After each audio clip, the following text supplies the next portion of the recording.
Big operation తో మరోసారి hot topic గా మారింది ఈగల్ టీమ్. ఈ ఆపరేషన్ తో సినిమా లింకులు సైతం బయటపడే ఛాన్స్ కనిపిస్తోందని అధికారులు చెప్తూ ఉండడం షాక్ కి గురి చేస్తోంది.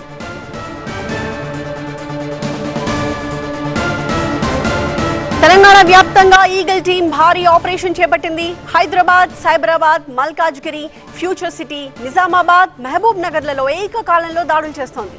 డ్రగ్స్ పెడ్లర్ చక్రపాణితో పాటుగా 19 మందిని అరెస్ట్ చేసింది. చక్రపాణికి సహకరించిన స్నేహితుడు హర్షిత్ రెడ్డి గోవాలో హోటల్ లీజ్ కి తీసుకుని డ్రగ్స్ బిజినెస్ చేస్తున్నట్టుగా గుర్తించారు. చక్రపాణి సెల్ ఫోన్ లో 44 మంది కన్స్యూమర్ల పేర్లున్నాయి.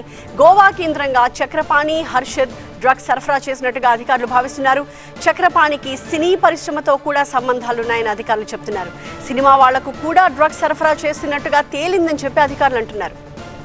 మత్తుగాళ్ల ఏరివేతపై Eagle task force DSP Madhu Manohar ఫుల్ అనేమన్నారు అన్నది మా సీనియర్ కరెస్పాండెంట్ రంజిత్ అందిస్తారు. Eagle team state task force DSP Madhu Manohar గారు మనతో ఉన్నారు, వారితో మాట్లాడదాం. సరే, అంటే మీరు ఇప్పుడు ఈ చక్రి కావచ్చు, హర్షిత్ కావచ్చు, వీరి లింక్స్ని ఏం ఎస్టాబ్లిష్ చేశారు? ఇప్పటివరకు హైదరాబాద్లో ఉన్నటువంటి వ్యక్తులకి ఎంతమందికి డ్రగ్స్ సరఫరా చేస్తున్నారు? యాక్చువల్గా మనకి 2 months బ్యాక్ మన యొక్క టోల్ ఫ్రీ నంబర్, ఈ వాట్సాప్ నంబర్ మీద మనకు ఒక ఇన్ఫర్మేషన్ వచ్చిందనమాట. ఏంటంటే చక్రి, హర్షిత్ రెడ్డి ఇద్దరు కూడా హైదరాబాద్లో డ్రగ్స్ సప్లై చేస్తున్నారని చెప్పేసి, వాటిల్లో ఈ గంజా కావచ్చు, ఎల్ఎస్డి బ్లాట్స్ కావచ్చు, ఎండిఎంఏ కావచ్చు, సో ఇవి సప్లై చేస్తున్నారని చెప్పి మనకి ఇన్ఫర్మేషన్ వచ్చింది. ఇద్దరు కూడా గోవా వెగటార్ బీచ్ వద్ద హోటల్ రూమ్స్ని అద్దెకు తీసుకొని ఇక్కడ నుంచి వెళ్తున్నటువంటి వారికి అక్కడ డ్రగ్స్ సప్లై చేస్తున్నటువంటి విషయాలు కూడా తెలుస్తున్నాయి. సో ఎంతమంది కన్జ్యూమర్స్ని ఐడెంటిఫై చేశారు? వాళ్ళకి సంబంధించిన లింక్స్ ఏం ఎస్టాబ్లిష్ చేశారు? ఇప్పటివరకు మనకి ఈ కేసులో దాదాపు 45 మెంబర్స్ని మన కన్జ్యూమర్స్గా ఐడెంటిఫై చేశాము.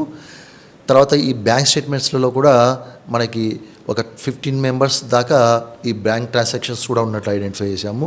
సో వీళ్ళందరినీ మనం నిన్న రోజున ఒక 90 ఐడెంటిఫై చేసిన వాళ్ళల్లో 19 మందిని తీసుకొచ్చాము. ఈ మన దగ్గరనే కాకుండా, మన స్టేటే కాకుండా ఏపీలో కూడా ఉన్నారు, కర్ణాటకలో ఉన్నారు, గోవా ప్రాంతంలో కూడా వీళ్ళతో పాటు డ్రగ్స్ కొనుగోలు చేసిన వాళ్ళు ఉన్నారు.